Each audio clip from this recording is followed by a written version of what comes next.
좋은 아침입니다. 여호수아서 21장 1절에서 7절 말씀 보도록 하겠습니다. 1절 그때에 레위 사람의 족장들이 제사장 엘르아살과 눈의 아들 여호수아와 이스라엘 자손의 지파 족장들에게 나와 2절 가나안 땅 실로에서 그들에게 말하여 이르되 여호와께서 모세에게 명령하사 우리가 거주할 성읍들과 우리 가축을 위해 그 목초지들을 우리에게 주라 하셨나이다 하매 3절 이스라엘 자손이 여호와의 명령을 따라 자기의 기업에서 성읍들과 그 목초지들을 레위 사람들에게 주니라.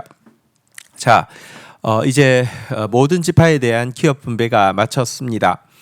자, 그런데 레위 지파는 워낙에 기업을 분배받을 수 없었고요. 기업을 분배받은 지파들로부터 성읍과 거주할 수 있는 성읍과 또 그들의 가축을 먹일 수 있는 목초지를 받도록 되어 있었는데요. 이 작업이 남아 있습니다. 이제 레위 족장들이 대제사장과 또 지도자 여호수아 앞에 나왔습니다. 실로에 나와서 모세를 통하여서 하나님께서 명령하신 대로 이제 우리에게 거주할 성읍과 목초지를 달라고 요구했습니다. 이것은 이제 12지파에게 그들이 얼마나 너그러운지에 대한 시험이 되어집니다. 기업을 분배받고요. 그것을 취하였는데 그 중에 성읍들을 레위인에게 나누어 주어야 하는 일이기 때문에 그렇습니다. 하지만 다행히 이 정복 전쟁 이 이제 간 마친 이때에 이스라엘 백성들은 하나님의 그 마음 또 하나님의 명령에 대해서 이렇게 순종하는 그런 모습이 있었습니다. 그래야 해서 각 지파에서 이 레위 지파에 대한 성읍들을 분배하게 되는데요. 레위 지파는 크게 이제 레위에게는 세 아들이 있었거든요.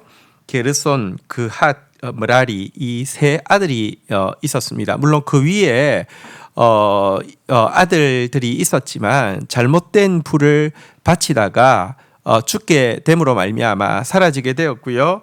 이제 그 게르손, 그핫, 므라리 이 자녀들이 이제 그 후손을 쭉 이어오게 되었습니다. 그래서 크게는 세 가문이라고 할 수 있는데요. 근데 그 중에 두 번째인 그핫 자손 중에서 아론이 나오게 되고요. 이 아론을 통해서만 제사장들이 나오게 됩니다. 그래서 사실 이제 이 레위 지파는 크게 따지면 네 개로 나눌 수 있습니다. 게르손, 그핫, 므라리 그리고 마지막 하나가 아론의 후손인데요. 아론의 후손은 엄밀하게 따지면 그핫 자손에 속하지만 그핫 자손 중에서 그의 후손인 아론의 후손들만 제사장이 되기 때문에 이렇게 크게는 네 부분으로 게르손, 그핫, 므라리, 아론 이렇게 이제 나눌 수 있습니다. 그래서 이들이 어떤 성읍을 누구로부터 받았는지에 대한 내용이 이어지는 내용에 나옵니다. 한번 보도록 하겠습니다.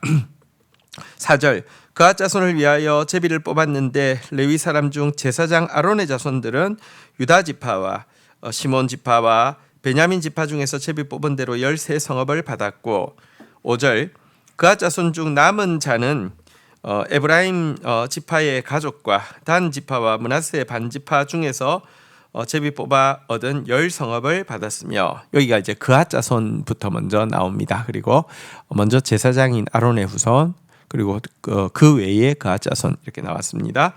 자 이제 게르손 자손과 므라리 자손이 남아 있는데요. 6절 7절입니다. 게르손 자손들은 이사갈 지파의 가족들과 아셀 지파와 납달리 지파와 바산에 있는 므낫세 반 지파 중에서 제비 뽑은 대로 13성읍을 받았더라. 7절 므라리 자손들은 그 가족대로 르우벤 지파와 갓 지파와 스불론 지파 중에서 12성읍을 받았더라.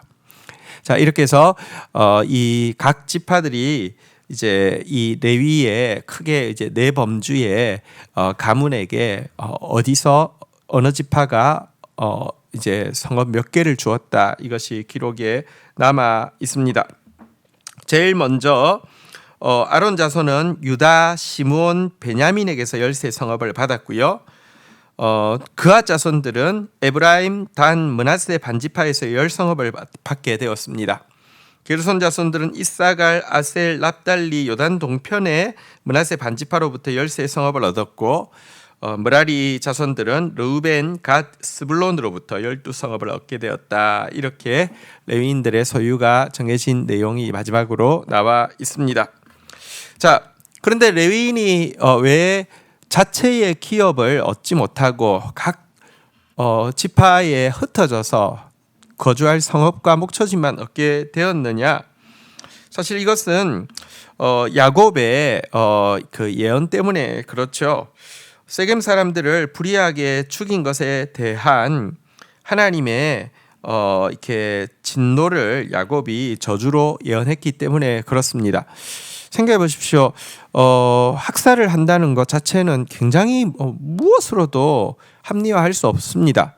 그런데 거기에 하나님의 이름을 결부시킨 것이죠. 할례를 받으면 우리는 할례 받지 않은 사람하고 결혼할 수 없다. 할례를 받으면 결혼을 하겠다. 할례라는 것은 하나님의 백성이라는 표시인데요. 저 세겜 사람들은 뭐랄까요? 자기 왕자가 그러니까 족장의 아들이 그 디나를 너무 사랑하고 꼭 결혼하기를 원하니까 그럼 우리가 뭐 개종해서 하나님을 받아들이지 뭐 하고 할례를 받았는데 그래서 싸울 수 없을 때 전부 몰살한 거. 학살도 나쁜 죄지만 하나님의 이름을 결부해서 학살하는 것 이것은 정말 하나님 입장에서 용서할 수 없는 죄이죠. 무시무시한 죄이죠. 여러분 기독교는 사랑의 종교입니다. 평화의 종교입니다. 생명의 종교입니다. 가나안 전쟁은 제가 여러 차례 여호수아에서 이야기했지만 너무 가득한 죄에 대한 하나님의 특별한 심판이지 지금도 일상적으로 우리가 하나님의 이름으로 뭐 이렇게 심판하는 것을 합리화할 수 있는 근거로 여호수아서를 써서는 절대 안 됩니다. 구약이기도 하고요. 이거 너무나 뭐랄까요? 그 소돔과 고모라의 죄가 400년 이후니까 얼마나 가득했을지는 상상을 불허하고요. 그럼에도 불구하고 긍휼을 구하는 자들에게는 개인에게나 집단에게나 구원이 임했다는 것이 여호수아의 주제입니다. 여호수아서를 빌미 삼아서 쉽게 하나님의 이름으로 누군가를 이렇게 진멸하는 어떤 전쟁을 벌인다. 이것은 여러분 정말 악마적인 것이죠. 어쨌든 이 일로 인하여서 저주를 받아서 형제들 가운데 흩어질 것이다라는 예언을 받았기 때문에 레위는 지파를 레위 지파는 기업을 받을 수 없었습니다. 하지만 여러분 이와 같은 선고가 무조건 저주가 되느냐 그렇지 않다는 것을 앞에 시므온 지파의 이야기에서도 보았습니다.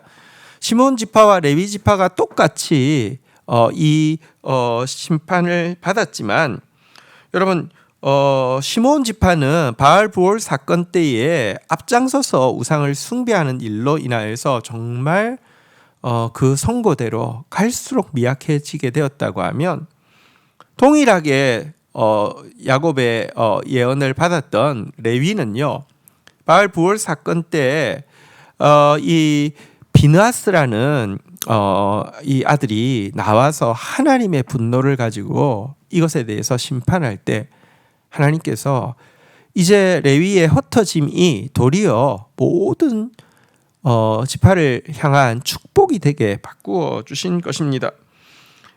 레위는요 그래서 흩어져서 그곳에서 하나님의 율법을 각 지파에게 가르치는 일을 하게 되었습니다. 주의 법도를 야곱에게 주의 율법을 이스라엘에게 가르치며 주 앞에서 분향하고 온전한 번제를 주의 제단에 드리리로다라고 이 레위는 무슨 일을 해야 될지에 대해서 성경은 이야기하고 있습니다. 우리는 지금도 하나님은 우리의 저주의 쓴물을 축복의 단물로 바꾸실 수 있는 분이십니다. 주께는 무한한 은혜가 있습니다. 그 은혜를 받아서 우리에게 현재 주어진 어떤 안 좋은 삶, 어떤 그 상황 여건들 이런 것이 도리어 더 우리 개인에게나 우리뿐 아니라 모든 사람들에게 축복이 되게 하시는 그 하나님의 뜻을 이루어 드리는 레위와 같은 그런 사람이 되기를 주의 이름으로 축원드립니다. 주신 말씀 붙잡고 기도하며 나가도록 하겠습니다. 하나님, 오늘 레위 지파가 마지막으로 자기들의 성읍과 목초지를 분배받는 내용을 보았습니다.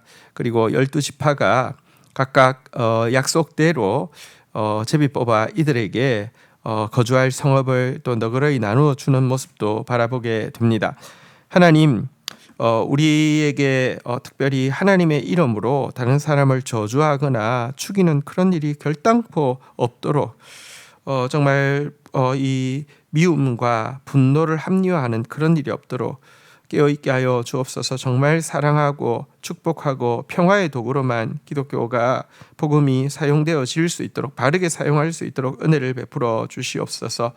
그러나 주님, 우리에게 있는 지금도 수많은 허물에도 불구하고 여전히 은혜 베푸시기를 원하시고 화가 변하여 복이 되게 하시는 그 하나님의 패자부활전이 있음도 기억하게 하여 주옵소서.